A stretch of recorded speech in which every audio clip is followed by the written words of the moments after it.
예수님이 이 땅에 오셔서 많은 사역과 많은 기적을 베풀어 주셨습니다. 그렇게 많은 사역과 기적을 베풀어 주시는 가운데서도 예수님은 많은 또 비난도 받으시고 사람들로부터 많은 또 어려움을 겪을 때도 굉장히 많았습니다. 그리고 예수님도 늘 자기 앞에 시험을 당할 때가 얼마나 많았는지 모릅니다. 그런데 예수님은 그런 위기의 순간에도, 그렇게 힘든 순간에서도 늘 그는 기도하는 삶을 살았기 때문에 이길 수가 있었던 것입니다. 오늘 본문 여러분이 읽은 39절에 가면 예수님이 오늘도 습관을 따라서 감람산에 가셨다, 이렇게 기록하고 있습니다. 예수님은 습관을 따라서 감람산에 가셨고 제자들도 따라갔더니 그랬어요. 그러면 예수님과 제자들의 차이점이 뭐냐면 예수님은 습관을 따라서 갔고 제자들은 그냥 따라갔습니다. 예수님이 습관을 따라서 감람산에 가신 이유는 거기에서 늘 기도하셨기 때문에 그렇습니다. 새벽 미명에 기도했고요. 또 사역을 다 끝마친 후에는 밤이 맞도록 기도한 것이 감람산입니다. 그래서 그가 감람산에 간 이유는 습관을 따라 간 것은 다른 것 때문에 간 것이 아니라 기도하기 위해서 습관에 따라 간 것입니다. 그러나 제자들은 습관에 따라 간 것이 아니라 그냥 쫓아갔습니다. 여러분, 우리가 오늘 본문에서 습관을 쫓아갔다 하는 의미는 평상시에 늘 하던 대로 하는 일을 이야기하는 거예요. 여러분들도 다 습관이 있잖아요.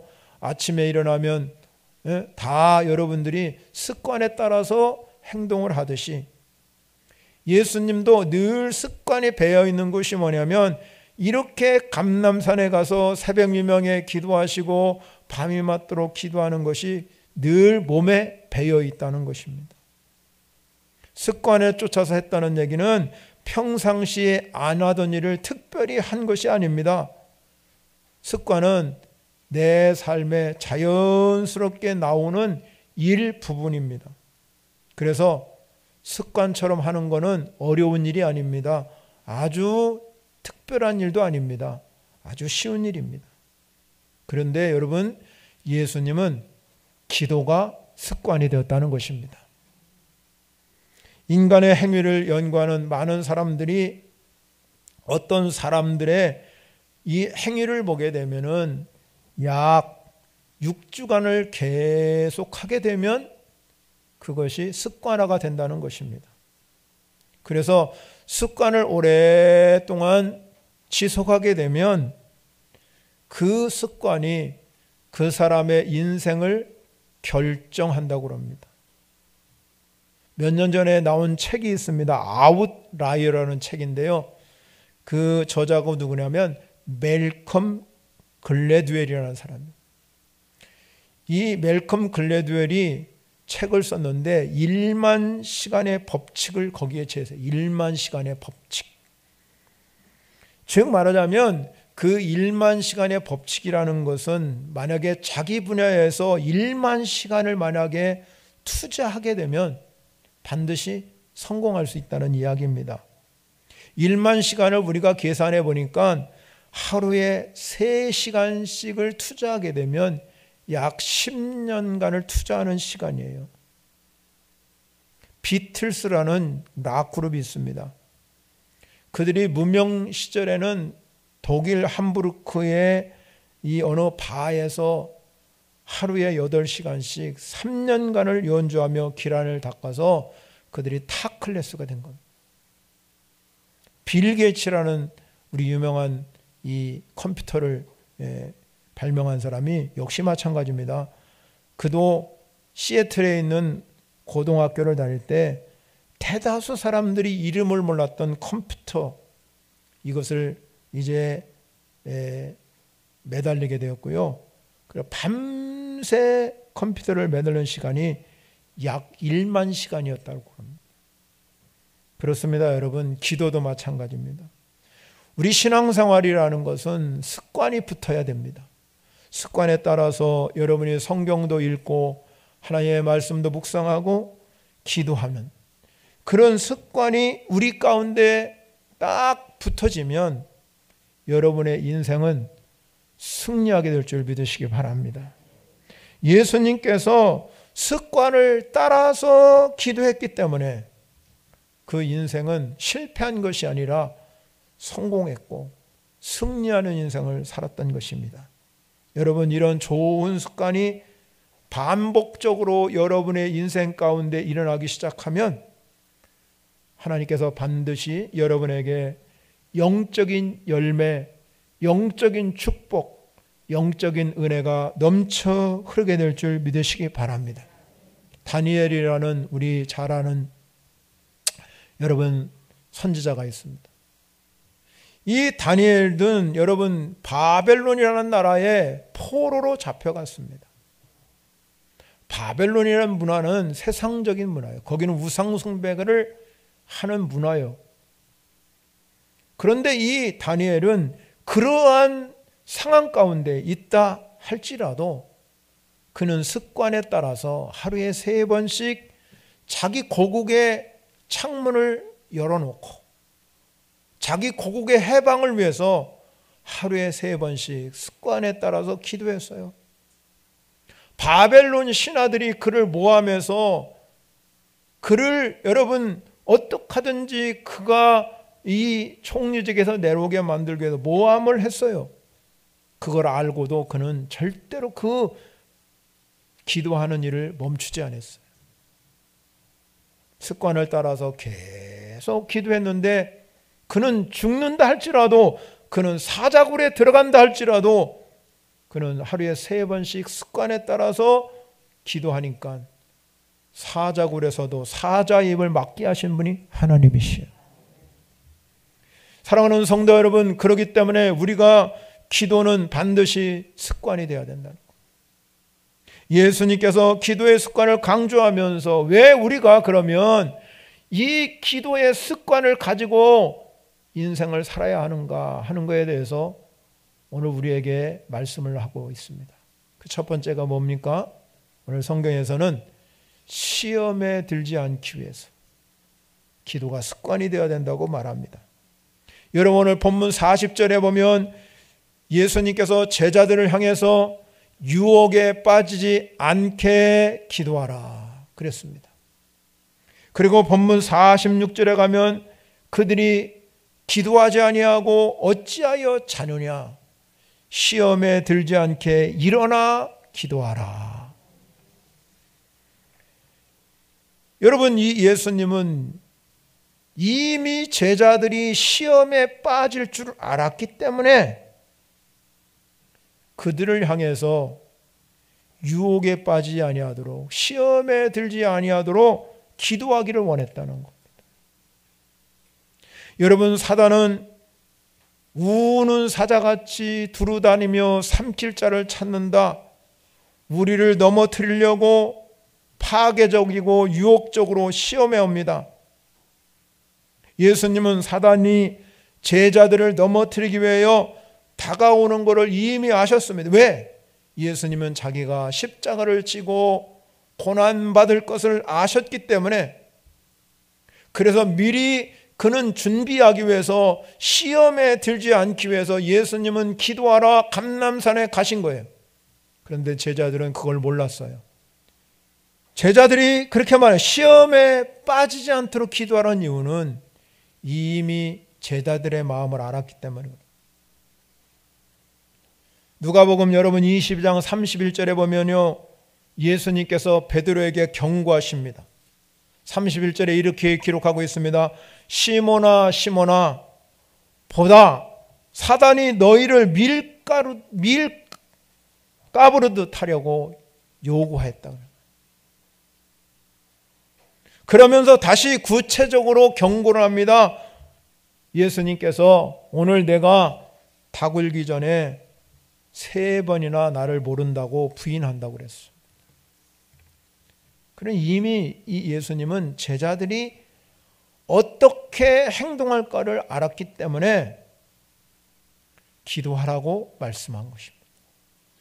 여러분, 사단은 예수님의 제자들에게만 찾아와서 시험하고 넘어뜨리려고 하는 것이 아니라 오늘 우리에게도 똑같이 여러 모양으로 여러분을 시험하여 넘어뜨린다는 것입니다.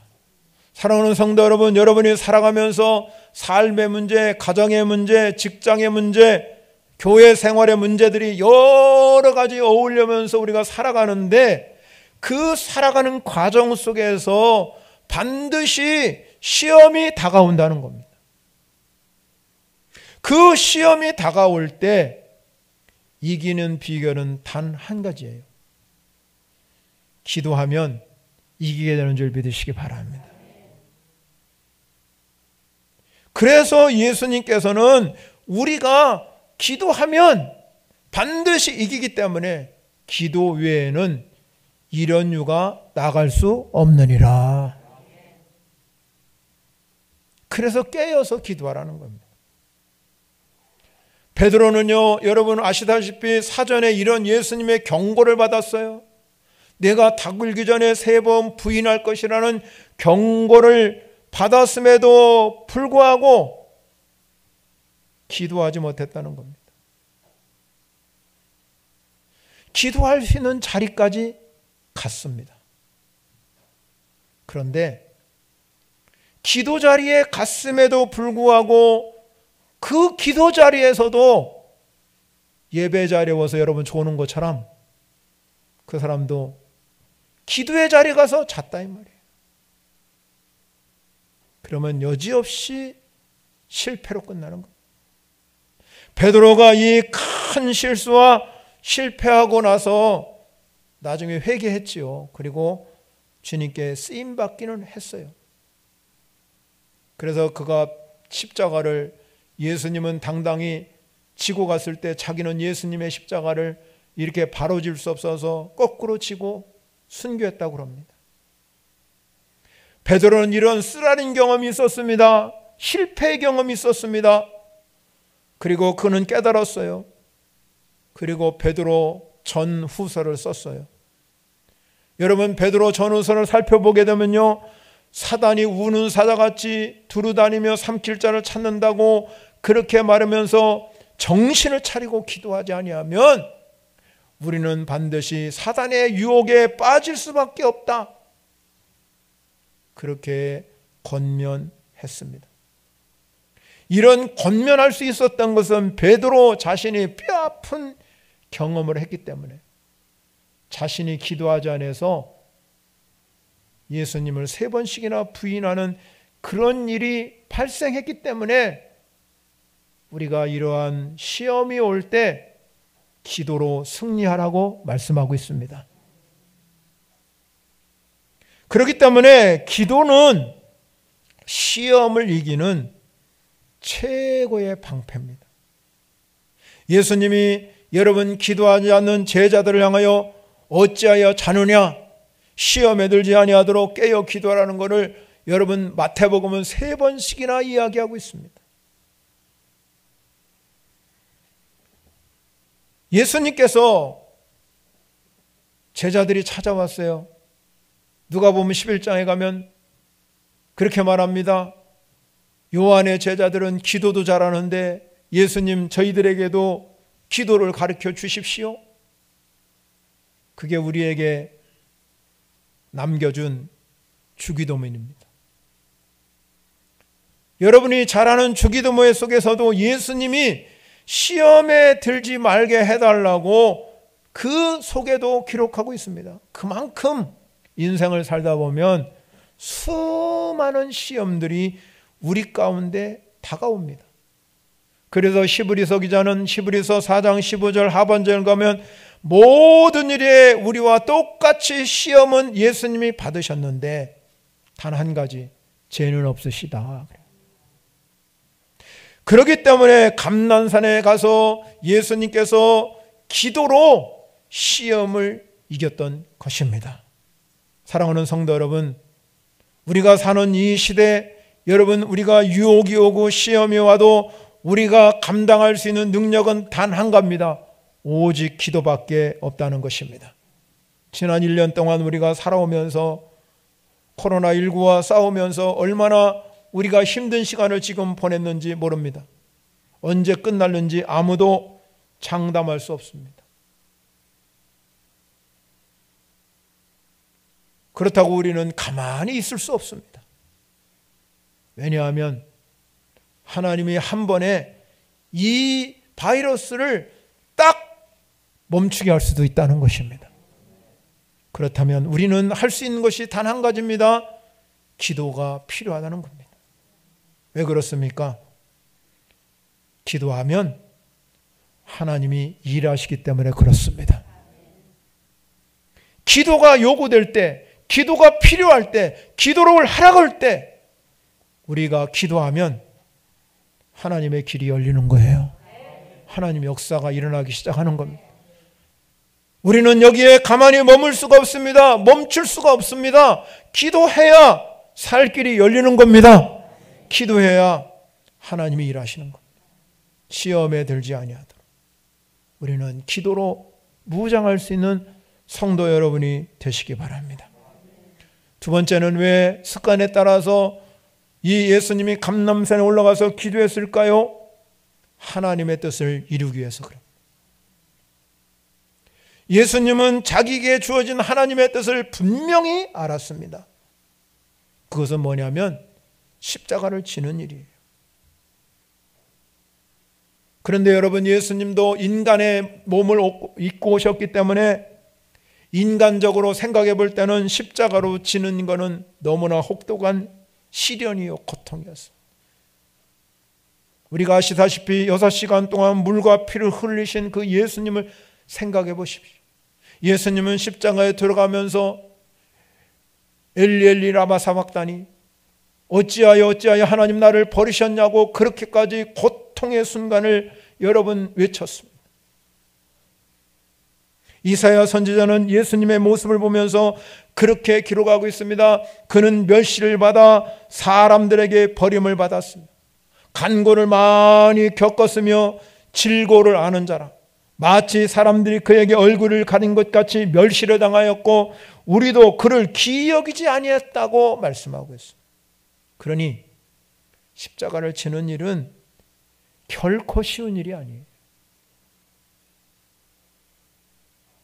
그렇기 때문에 예수님도 인간의 몸을 입고 오셨고 인간인지라 이 십자가의 길을 피하기를 원했습니다.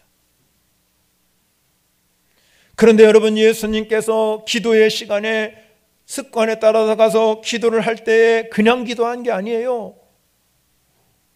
깊이 하나님 앞에 부르짖고 기도했습니다. 그가 여러분 기도가 깊어질수록 그의 마음이 점점점 하나님의 뜻으로 향하기 시작합니다. 42절을 봅니다. 이르시되 아버지여 만일 아버지의 뜻이거든 이 잔을 내게서 옮기시옵소서. 그러나 내 원대로 마옵시고 아버지 원대로 되기를 원하나이다. 바뀌었습니다. 내 원대로 마옵시고. 내 원은 십자가를 지지 않는 겁니다. 그러나 아버지 원은 십자가를 지는 겁니다. 그러니 내 원보다는 내가 원하는 것보다는 아버지 원하는 것대로 되기를 원합니다. 아버지 원대로. 아버지 원대로라는 것은 무엇입니까? 내 뜻을 포기한다는 겁니다. 나를 내려놓는다는 겁니다. 내가 포기돼야 하나님의 뜻이 이루어지는 거예요. 많은 성도들이 하나님의 뜻대로 이루어지기를 소원하면서도 아직도 자기 생각, 자기 고집을 포기하지 않습니다. 여러분, 내 생각을 포기하지 않으면 절대로 하나님의 뜻이 이루어지지 않는다는 것입니다. 기도는 내 욕심을 채우는 것이 아닙니다. 하나님의 뜻을 이루기 위해서 내가 이 땅에 나를 하나님께서 선택해 주시고 불러주셔서 하나님의 뜻에 맞는 사명을 감당하기 위해서 여러분을 불러주시고 기도하게 한 줄 믿으시기 바랍니다. 기도는 그래서 내 위주로 하는 게 아니라 하나님의 뜻대로 부르짖을 때 응답하는 거예요. 야고보서 4장 3절을 봅니다. 구하여도 받지 못하면 정욕으로 쓰려고 잘못 구하기 때문에 기도가 응답 안 된다. 하나님의 자녀들은 하나님이 요구하는 뜻대로 하나님의 영광을 나타나기 위해서 기도하는 성도가 되어야 될 줄 믿으시기 바랍니다. 19세기에 부흥을 일으켰던 미국의 무디 목사님은 기도는 내 필요에 의해서 하나님을 내 편으로 만드는 것이 아니라 하나님의 뜻에 나를 조종해 맞추는 것이다 그랬어요. 예수님께서 오늘 내 원대로 마옵시고 아버지 원대로 되기를 원했다는 이 겟세마네 기도는 그 기도 속에 간절한 마음이 있었기 때문에 그는 자기 뜻을 다 버리고 인류의 대속자가 되셔서 십자가를 당당히 질 수 있었는 줄 믿으시기 바랍니다. 십자가에 올라가는 그 길은 얼마나 이 예수님이 채찍을 맞으시고 고난을 받으셨으면 본인이 십자가를 질 수가 없어서 그 골고다 언덕길을 올라가는 길을 본인이 지지 아니하고 구레네 시몬이라는 사람이 대신 지고 골고다 산상까지 올라갔어요. 사랑하는 성도 여러분, 예수 그리스도가 우리를 위해서 십자가를 질 수 있었던 것은 그렇게 쉬운 문제가 아니에요. 그의 고통과 고난과 눈물을 다 쏟아서 거기에 흘렸기 때문에 예수님께서 고난받으시고 십자가를 진 줄 믿으시기 바랍니다. 여러분의 인생에 이 십자가가 여러분의 삶의 능력이 되어야 될 줄 믿으시기 바랍니다. 그렇기 때문에 사도 바울은 내가 결코 십자가 외에는 자랑할 것이 없다. 나는 인생의 모든 것, 내가 가지고 있는 모든 학문, 내가 가지고 있는 모든 생각 다 배설물로 여기고 오직 십자가만 자랑하고 내 모든 것은 이 정욕과 탐심은 십자가에 못 박아 예수 그리스도를 위해서 살아간 바울이 어떻게 그런 마음을 가졌을까요? 그도 예수님을 알았기 때문에 몸소 예수님의 그 놀라운 사건을 여러분 알았기 때문에 그는 하나님의 뜻대로 살아간 위대한 하나님의 사람인 줄 믿으시기 바랍니다. 여러분들도 마찬가지. 우리가 아버지 원대로 되기를 원한다. 아버지 원대로. 오늘 내 원대로가 아니라 아버지 원대로 되는 사랑하는 성도 여러분이 되시기를 바랍니다. 그런 사람이 많아질 때 우리는 변화될 수 있고 여러분 가정은 새로워질 수 있고 여러분의 인생은 새로워질 수 있고 여러분의 삶에 큰 하나님의 축복이 임하게 될 줄 믿으시기 바랍니다. 그렇다면 예수님께서 이 땅에 사시면서 그 기도는 어떻게 했느냐 이 말이에요. 오늘 본문 44절에 가면요, 힘쓰고 애써서 더욱 간절히 기도했다. 여기서 여러분 애써라는 표현이 왜 애써? 힘쓰고 애써 더욱 간절히란 말이 나오는데 그 중에 중요한 단어는 힘쓰고도 중요하고 더욱 간절히도 중요하지만 그 중간의 단어 애써라는 단어가 상당히 소중한 단어예요. 이 애써란 말은 이기기 위해서 운동선수나 군인이 경기나 전쟁할 때 승리하기 위해서 힘쓰는 걸 얘기합니다. 즉 말하자면 전장터에 살기 위해서 최선을 다하는 군인, 내게 경기장 가서 이기기 위해서 최선을 다하는 그 운동선수와 똑같은 의미가 애써라는 단어예요. 그래서 여러분 보세요. 오늘 힘쓰고 애써 더욱 간절히 기도했는데 이 누가가 예수님이 기도하는 모습을 봤을 거 아닙니까? 그러니까 표현했습니다. 얼마나 열심히 기도했으면 예수님이 땀이 땅에 떨어졌는데 이 누가가 뭐라고 표현했냐면 예수님이 땀이 땅에 떨어질 때 핏방울 같이 되었더라. 이 누가가 여러분 예수님이 막 간절히 애쓰고 기도하는 모습을 그러니까 땀이 막 쏟아지고 범벅되는데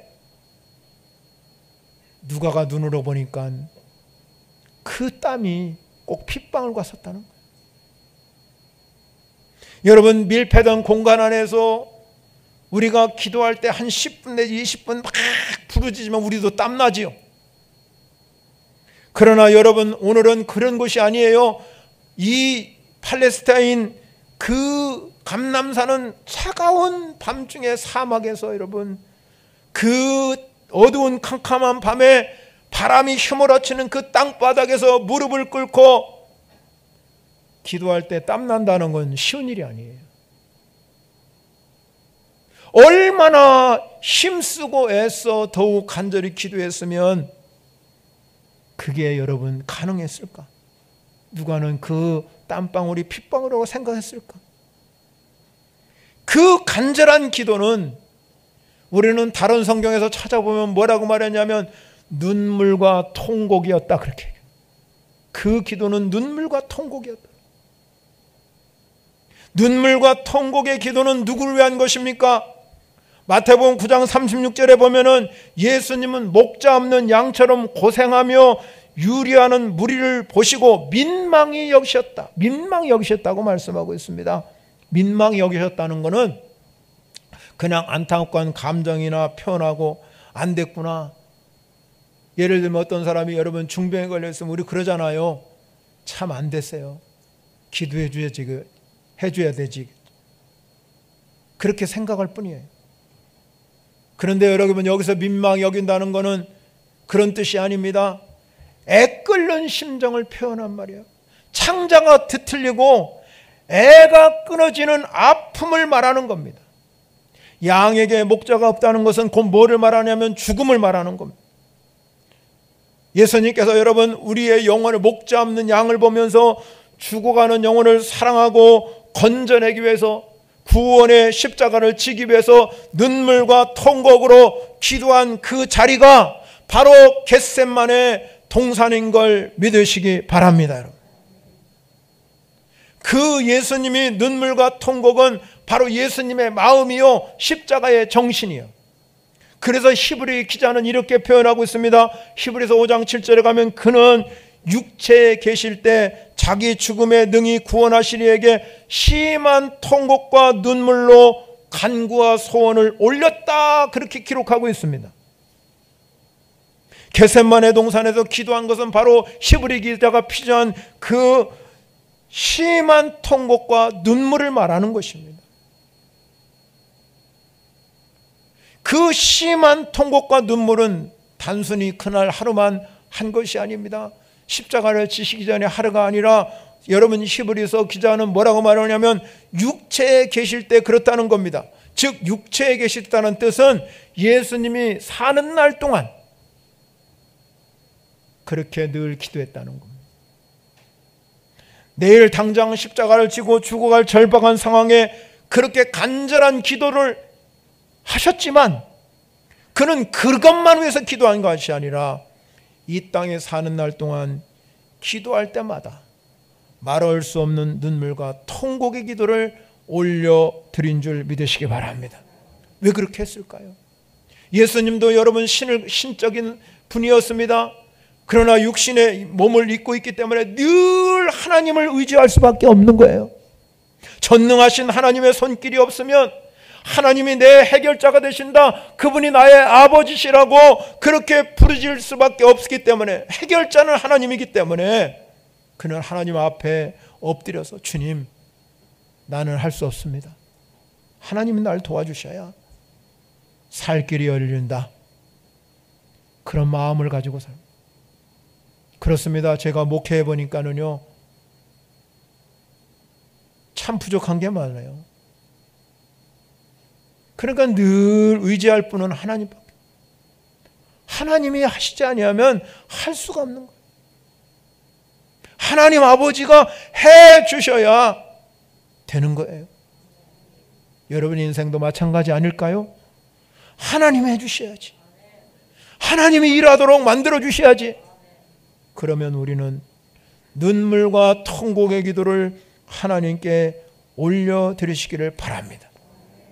눈물은요, 신비한 능력이 있답니다. 눈물 속에는 묘한 매력이 있다는 것.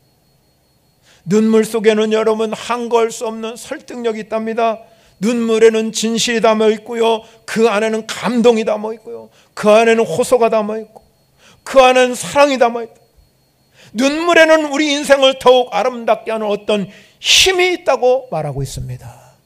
눈물의 기도를 주님이 들으신다 이 말입니다. 그러니까 당당히 예수님이 십자가를 질 수밖에 없었죠. 성경은 이렇게 말하죠. 눈물로 씨를 뿌리면 기쁨으로 단을 거두리로다. 눈물과 통곡의 기도를 통해서 예수님은 당당히 십자가의 그 아픔과 고난을 이기셨어요. 예수님이 신적인 것이기 때문에 이긴 게 아니라 육신적으로 그가 살았는데, 우리는 여러분 바늘에 손톱만 찔려도 얼마나 아픈지 몰라요. 그런데 예수님은 손에 여러분 못자국이 있고요, 팔에 못자국이 있고, 허리에는 창자국이 있어요. 의심 많은 도마는 예수님이 부활하시 나타났을 때 그 손에 이 창자국을 못자국을 보여주십시오. 옆구리에 창자국을 보여줘야 내가 믿습니다. 보여줬어요. 의심 많은 도마는 그 자리에 꿇어 앉아서 하나님께 고백합니다. 나의 주 나의 하나님, 나의 주 나의 하나님. 사랑하는 성도 여러분, 여러분이 그렇게 생각할지 모르면 기도 안 해도 잘 사는데요. 나 기도 안 해도 잘 살아요. 기도해도 별로 소용이 없던데요. 내가 기도해도 별로 응답이 되는 것 같지 않은데요. 내 주변 사람을 봐도 별로 응답이 없는 것 같은데요. 그런데 왜 기도하라고 합니까? 하나님 왜 제자들을 향해서 기도하랍니까? 시험을 이기기 위해서, 승리하기 위해서 기도하라는 것입니다. 여러분, 예수님에게도 시험이 다가오고 제자들에도 시험이 다가왔습니다. 그런데 여러분, 열심히 기도한 예수님은 더 많은 환난이 오고 고난, 십자가를 치는 일까지 발생했습니다. 그런데 여러분, 오늘 본문을 비교해 보십시오. 예수님과 제자들의 모습이 얼마나 다른가. 43절에 여러분 한번 보시기 바랍니다. 눈으로 보세요. 천사가 하늘로부터 예수님께 나타나 힘을 더하더라. 기도하는데 하늘로부터 천사가 나타나 힘을 더해 주시더라 이 말이에요. 내 힘으로는 감당할 수 없기 때문에 하나님께서 이 예수님에게 힘을 주셨다 이 말이에요. 그렇기 때문에 우리도 마찬가지죠. 기도할 때 여러분에게 힘이 생기고 능력이 생기는 줄 믿으시기 바랍니다. 그런데 제자들은 어떻게 합니까? 슬픔을 이기지 못하고 45절을 봅니다. 기도 후에 일어나 제자들에 가서 슬픔을 인하여 잠든 것을 보시고, 슬픔에 빠졌을 때 그들은 이기지 못했습니다. 이길 수가 없지요. 왜? 잠자기 때문에. 그런데 기도한 예수님은 고난이 오고 환난이 와도 이길 수가 있었어요. 여러분, 사람들이 그러잖아요. 피곤하고 힘들면 나 쉬어야 된다고. 그리고 자꾸 잠만 자고 시간 먹기만 하면 어떻게 됩니까? 피곤함이 없어지는 게 아니에요. 더 피곤한 거예요. 반대로 그런데 할지라도 자꾸 여러분 일어나서 운동도 하고 더 자꾸 피곤을 이기려고 그러면요, 이 피곤이 가시게 되는 거예요. 영적 원리도 마찬가지예요. 영적 원리도 여러분 그냥 되는 게 아니에요. 내가 힘들고 어려워도 기도의 자리에 나오고 기도하게 되면 하나님의 새 힘을 부으시고 새 능력을 부어 주시고 여러분 인생에 풀리는 기적이 날 줄 믿으시기 바랍니다. 바울과 신라가 여러분 빌립보 감옥에 들어갔을 때 여러분 얼마나 좌절되고 낙심되겠습니까? 얼마나 여러분 그것 때문에 여러분 전도하다가 매물을 맞고 시커멓게 터져가지고 이런 데가 말이죠 울퉁불퉁하고 피나고 둘이 앉아가지고 처량한 신세가 되었을 때에 우리가 복음을 전하다가 이렇게 됐다고 여러분 얼마나 했겠습니까? 그러나 그러더니요 좌절하지 않았어요. 그 아픈 몸을 입고 깨어 기도하며 찬송 부르니까 하나님의 천사가 그들에게 보여주셔서 여러분 감옥이 열리는 기적이 일어난 줄 믿으시기 바랍니다. 그리고 여러분 그 간수장이 구원받았어. 주 예수를 믿으라 그리하면 너와 네 집에 구원 얻을 것이다. 어떤 이런 기적이 일어납니까? 어떻게 이런 기적이 일어나요? 그거는 여러분 동화책 이야기입니까? 초대기의 이야기입니다. 2000년 전에 일어났던 역사적인 사건입니다. 그들이 할 수 있었던 힘은 바로 단 한 가지요. 기도와 찬양의 힘이에요. 기도하면 살 길이 열려요. 부르짖으면 역사가 일어납니다. 아무리 코로나19가 여러분이 있다 할지라도 당당하게 기도의 자리에 나오면 이길 수 있어요. 승리할 수 있습니다. 하나님은 그렇게 만들어놨습니다. 인간 기도는 승리하라고 주신 길이에요. 예수님께서 이렇게 여러분 십자가를 지기 위해서 고난의 길을 가신 예수님을 생각하면서 이 한 주간 우리는 고난 주간에 좌절하지 말고